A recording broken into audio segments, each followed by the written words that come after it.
ఇవాళ అక్కి హాస్పిటల్కి వచ్చాను.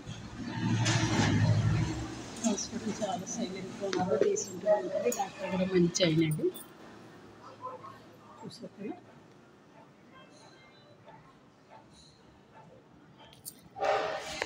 ఇంటి దగ్గర 6:30 బయలుదేరానండి. ఇప్పుడు వచ్చేటికి 8. బ్లడ్ ఇచ్చాను, చూపించాను. తర్వాత నెక్స్ట్ టిఫిన్ తిన్నాను. తర్వాత మళ్ళీ ఇవ్వాలి. అప్పుడు డాక్టర్ గారు 9:30కి 9కి వస్తారు. అప్పుడు చూపించుకోవాలండి. సరేనండి.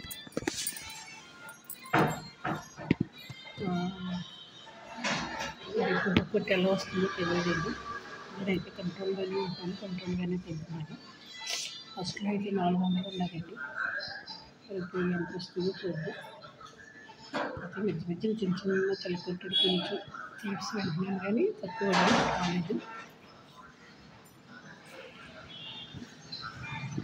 డాక్టర్ పరిచయం అయ్యాడండి. అక్కడ ఏమన్నాడు అంటే టీ కాఫీ తాగాలి, మధ్య చపాతీ తినకుండా అది ఎందుకంటే చెప్పడానికి తింటుందా అందుకే చాలా తింటుంది. రెండింటికి కూడా మాట్లాడాను. కానీ నేను కూడా అలాగే మాట్లాడాను. కానీ అందరికీ అయిపోయింది మాట్లాడటం మానేసేవాడిని. కానీ అలాంటి వాళ్ళతో మనం అసలు టచ్ ఉండకూడదు. కానీ ఏదో అలాగా కానీ మాట తీరు ఎట్లా బాగా పాడేది నమ్మేనే. చెడ్డ ఉద్దేశం ఏం కాదులేండి. ఆయనకి మంచిగానే ఫ్యామిలీ మెంబర్స్ కానీ మాట్లాడేవాడు. కాకపోతే అందరికీ వెళ్ళాక మాట్లాడట్లేదు. నాకు వాటికి కొంచెం పని అయిపోయింది. సరేనండి. కానీ నోరిస్తే అర్థమండి అన్నీ కూడా.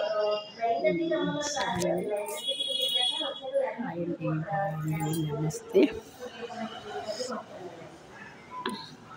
ఒక 10 మంది టిఫిన్ తినడానికి వెళ్ళారండి. ఇక్కడే టిఫిన్ తినేస్తుంది. ఏంటంటే ఇక్కడ 30 రూపీస్ ఇచ్చినా 50 ఇచ్చినా పెద్దగా బాగుంటలేదు. అందుకని ఇంటికాడే కొనుక్కుని తెచ్చుకున్నానండి. మన ఊళ్ళో అయితే పర్వాలేదండి.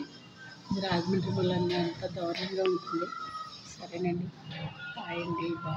నమస్తే. ఇంకా ఇది అయిపోతే మనకి హైదరాబాద్ వెళ్ళిపోవచ్చండి. ఇంకా పని ఏమీ లేదు. ఇంటికి తీసుకున్నాను. హాస్పిటల్లో మందులు రాయించుకున్నాను. మళ్ళీ నెలకి ఎప్పుడు రమ్మంటే మళ్ళీ ఎప్పుడు వెళ్ళి. సరేనండి. ఎలా ఉండదంటారు సిరిడీలో బాగుండదండి. ఈ చీర కూడా పెట్టారండి నాకు 2 జనవరికి సంక్రాంతికి. సరేనండి. బ్లౌజ్ కుట్టించుకోలేదు. ఇదే బ్లౌజ్ వస్తుంది, కుట్టించుకోలేదు. ఓకే. ఫస్ట్లో 400 ఉన్నది, ఇప్పుడు ఎలా ఉన్నదో చూద్దాం. కొంచెం కిడ్నీ కూడా తేడా ఉన్నదండి. సరేనండి. బాయ్ అండి. నమస్తే. ఓకే. 5 గంటలకల్లా పింఛన్ ఇచ్చేస్తున్నారు. పింఛన్ తీసుకోవాలి.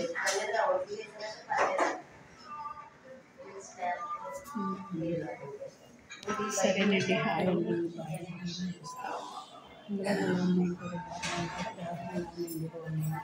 సరేనండి. బాయ్. సబ్బునండి. వేరుగా పిలిచినప్పుడు వెళ్ళాలి. సరేనండి.